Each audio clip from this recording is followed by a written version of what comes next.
सांगली सातारा स्थानिक स्वराज्य संस्था विधान परिषद निवडणुकीत भारतीय जनता पार्टीचे उमेदवार धैर्यशील कदम हे 301 मतांनी विजयी झालेले आहेत। धैर्यशील कदम यांनी महाविकास आघाडीचे उमेदवार अभयसिंह जगताप यांचा पराभव करत या मतदारसंघात विजय मिळवलेला आहे। या विजयाचे श्रेय त्यांनी महायुतीच्या सर्व मतदार आणि नेत्यांना दिलेले आहे। विशेष करून ग्रामविकास मंत्री जयकुमार गोरे यांच्यासहित सर्व मंत्र्यांचेही त्यांनी आभार मानले आहेत। दरम्यान धैर्यशील कदम यांच्या विजयानंतर त्यांच्या कुटुंबियांनी जल्लोष करत आनंद व्यक्त केला।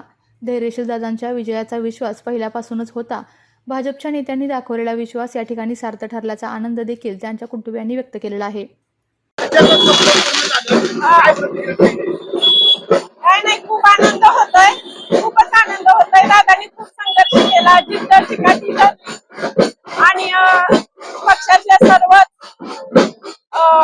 नेत्यांनी विश्वास ठेवला दादांच्यावर आणि कार्यकर्त्यांचे जे दादांच्या शुभेच्छा होत्या दादांच्या पाठीशी आणि सर्व कार्यकर्त्यांची सर्व कुटुंबाची सर्वांची आज इच्छा पूर्ण झाली। दादांचं 14 पासूनचं स्वप्न आज पूर्ण झालं आणि भाजप पक्षामुळे हे शक्य झाले आहे। आणि आपले आदरणीय जयाभाऊ तसेच आपल्या आमदार छत्रपती शिवेंद्र बाबा तसेच उदयन महाराज आणि सर्वच युतीतले नेते यांच्यामुळे आज हे शक्य झालेलं आहे। दादा आज आमदार झालेले आहेत आणि खरंच खूप आनंद वाटतोय। सर्वांना खूप खूप आभार आहे।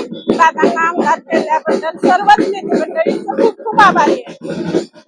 आपल्या तालुक्यातील जिल्ह्यातील बातम्या सर्वप्रथम पाहण्यासाठी आजच सातारा न्यूजला YouTube चॅनलवर सबस्क्राइब करा, लाईक करा, शेअर करा आणि बेल आयकॉन प्रेस करायला विसरू नका।